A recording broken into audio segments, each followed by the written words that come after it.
Welcome students. இப்போ லோபித்தல் ரூலில் exercise 7.5ல் 11th sum பார்க்க போகிறோம்.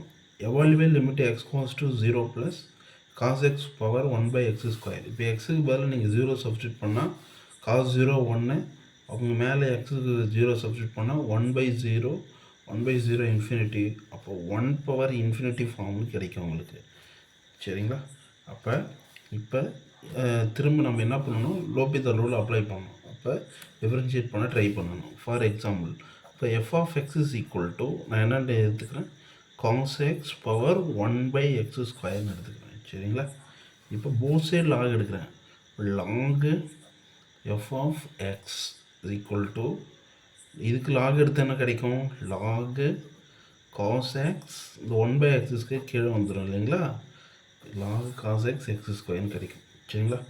இப்போ log cos x by x² limit apply பண்ணுங்கள். Limit x goes to 0 plus log cos x divided by x². சரிங்களா? இப்போ எக்ஸுக்கு 0 அப்ளை பண்ணுங்கள், என்ன கிடைக்குதுன்னு பாருங்கள். cos 0 1, இப்போ log 1 0, இப்போ 0 எதுக்கு இருக்குன்னா 0ன்னு கிடைக்கும். இப்போ 0/0 ஃபார்ம். சரிங்களா? இப்போ 0/0 ஃபார்ம். இப்போ லோபித்தல் ரூல் அப்ளை பண்ணி திரும்ப லோபித்தால் ரூல் நீங்கள் என்ன பண்ணணும், திரும்ப ஒன்ஸ் அதை டிஃபரன்ஷியேட் பண்ண ட்ரை பண்ணணும்.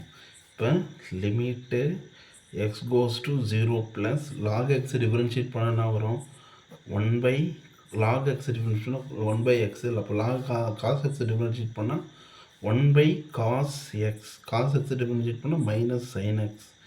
சரிங்களா? டிவைடட் பை x² டிஃபரன்ஷியேட் பண்ணால் 2xன்னு கிடைக்கும். சரிங்களா? இப்போ இது எப்படி எழுதலாம், limit x goes to 0 plus minus tan xன்னு எழுதலாம், டிவைடட் பை 2x. இப்போ எக்ஸுக்கு 0 tan 0 0, இதுவும் 0 ஆகிடும். இப்போ திரும்பவும் என்ன கிடைக்குது, 0/0 ஃபார்ம் தான் வருது. சரிங்களா? இப்போ என்ன பண்ணணும், அகைன் இதை நம்ம என்ன பண்ணலாம், டிஃபரன்ஷியேட் பண்ணுங்கள் லோபித்தல் ரூல் அப்ளை பண்ணி. இப்போ limit x goes to 0 plus tan x differentiate பண்ண என்ன வரும், minus secant square x divided by 2x differentiate பண்ணால் 2 தான். சரிங்களா? இப்போ 0 அப்ளை பண்ணுங்கள். சீக்கன் ஸ்கொயர் 0, காஸ் 0ஓட வேல்யூ 1, அப்போ சீக்கன் ஸ்கொயரோட வேல்யூ அதோட ரெசிப்ரோக்கல் என்ன வரும், 1 தான். அப்போ மைனஸ் 1/2ன்னு கிடைக்கும். என்ன கிடைக்கும், மைனஸ் 1/2 அப்படின்னு கிடைக்கும். சரிங்களா? இப்போ ஆல்ரெடி நாங்கள் என்ன எடுத்து வச்சுருந்தோம், லாக் எஃப் ஆஃப் எக்ஸ் இருந்தது இல்லைங்களா, அப்போ அந்த லாக் எஃப் ஆஃப் எக்ஸ் இங்கே கொண்டு வாங்க. இப்போ limit x goes to 0 plus log f of x equal to minus 1/2ன்னு இருக்குது. சரிங்களா? இப்போ இது எப்படி எழுதலாம்னா, log of limit x goes to 0 plus f of x அப்படின்னு எழுதலாம். சரிங்களா? மைனஸ் 1/2.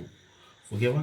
இப்போ என்ன பண்ணுறேன், லாக் இந்த பக்கம் போச்சுன்னா limit x goes to 0 plus f of x equal to e power minus 1/2 கிடைக்கும். இது எப்படி இதெல்லாம் 1/√t எழுதலாம், ஏன்னா e power minus 2 1/√t எழுதலாம். சரிங்களா? இப்போ f of x என்ன மீனிங், ஆல்ரெடி நம்ம எடுத்து வச்சிருந்த ஃபங்க்ஷன். இப்போ limits cos to 0 plus f of x நம்மளோட ஃபங்க்ஷன் என்ன, cos x 1/x². cos x 1 power 1/x² ஓட வேல்யூ என்னது, 1/√t. இது ஏன் 1/√tன்னு மாறுதுன்னா, e power minus 1/2 1/e power 1/2ன்னு எழுதலாம். இதை எப்படி எழுதலாம், 1/√tன்னு எழுதலாம். சரிங்களா? Thank you students.